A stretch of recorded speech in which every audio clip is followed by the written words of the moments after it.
சேலம் அருகே முனியப்பன் சாமி தோற்றத்தைப் போல ஆக்ரோஷமாக காட்சியளித்த முருகன் சிலை தற்போது இன்முகத்துடன் ராஜ அலங்காரத்தில் மாற்றி வடிவமைக்கப்பட்டுள்ளது. அக்கோயிலில் குடமுழுக்கு விழா சிறப்பாக நடைபெற்று வருகிறது. கூடுதல் விவரங்களை வழங்குவதற்காக செய்தியாளர் குமரேசன் இணைகிறார். குமரேசன், விவரங்கள். அதாவது சேலம் அடுத்துள்ள இரும்பாலை சாலையில் தாரமங்கலத்திற்கு முன்பாக அணைமேடு என்ற இடத்தில்தான் ஸ்ரீ ராஜமுருகன் திருக்கோவில் அமைந்துள்ளது. இங்கு ஒரு சிறிய குன்றின் மீது முருகன் கோவில் அமைந்திருக்கின்றது. அந்த நுழைவாயில் பகுதியில்தான் கடந்த 23ஆம் ஆண்டு, அதாவது 56 அடி உயரத்தில் ஒரு பிரம்மாண்ட முருகன் சிலை உருவாக்கப்பட்டது. அதை வடிவமைக்கப்பட்ட ஸ்தபதி அந்த சிலையை சற்று ஒல்லியான உருவத்தோடு வடிவமைத்ததால் அந்த சிலை என்பது முனியப்பன் சாமியை போல விழிகள் உருண்டு திரண்டு ஆக்ரோஷமான வடிவில் அந்த முகவடிப்பு அமைந்திருந்தது. இதன் காரணமாக சமூக வலைதளங்களில் இந்த சிலையை பற்றி ஒரு முருகன் சிலை அல்ல, முனியப்பன் சிலை என்ற அந்த வகையில் தான் சமூக வலைதளங்களில் பரவியது.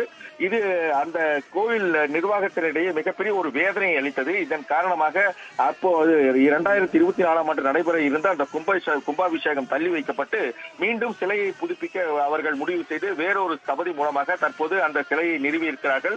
கடந்த ஓராண்டு காலமாக அந்த சிலையை புதிதாக நிறுவும் பணி முடிவடைந்து தற்போது முருகன் சிலை என்பது 56 அடி உயரத்தில் மிக பிரம்மாண்டமாக அமைக்கப்பட்டிருக்கின்றது. அதாவது ராஜ அலங்கார வடிவத்தில் முருகன் தற்போது அமைந்திருக்கிறார். தற்போது முருகனுடைய அந்த சிலை முக வடிவம் ஒரு புன்னகை அளிக்கும் வகையில் இருப்பதன் காரணமாக தற்போது இந்த புதிய ஒளிவர சிலை மக்கள் மத்தியில் ஒரு மிகப்பெரிய ஒரு பரவசத்தை ஏற்படுத்தியிருக்கின்றது. அதன் காரணமாக தற்போது இன்று அந்த சிலைக்கான கும்பாபிஷேக விழா என்பது வெகு விமர்சையாக நடைபெற்றுக் கொண்டிருக்கின்றது. அதாவது இரும்பாலை, தாரமங்கலம் உள்ளிட்ட பல்வேறு வட்டார பகுதிகளிலிருந்து ஏராளமான மக்கள் வந்து தற்போது அந்த கும்பாபிஷேகத்தை கண்டு கொண்டிருக்கிறார்கள். தற்போதுதான் அந்த கும்பாபிஷேகம் என்பது நடைபெற்றுக் கொண்டிருக்கின்றது. அதாவது ஏற்கனவே இந்த சிலை என்பது ஒரு முனியப்பன் சிலையை போல அமைக்கப்பட்டிருந்தது. இதன் காரணமாக அந்த நிர்வாகிகள் ஒரு வேதனை அடைந்த நிலையில் தற்போது அந்த சிலை என்பது ஒரு புதிதாக வடிவமைக்கப்பட்டு 56 அடி உயரத்தில் முருகன் ராஜ அலங்காரத்தில் காட்சியளித்துக் கொண்டிருக்கின்றார். அந்த சிலைக்கு தான் தற்போது கும்பாபிஷேகம் வெகு விமர்சையாக நடைபெற்றுக் கொண்டிருக்கின்றது. இந்த கும்பாபிஷேக விழாவில் ஏராளமான மக்கள் சுற்று வட்டார பகுதி மக்கள் மட்டுமல்லாமல் நாமக்கல், அதே போல ஈரோடு உள்ளிட்ட பல்வேறு பகுதிகளில் இருந்தும் வந்து மக்கள் தற்போது அதை கண்டு கொண்டிருக்கிறார்கள்.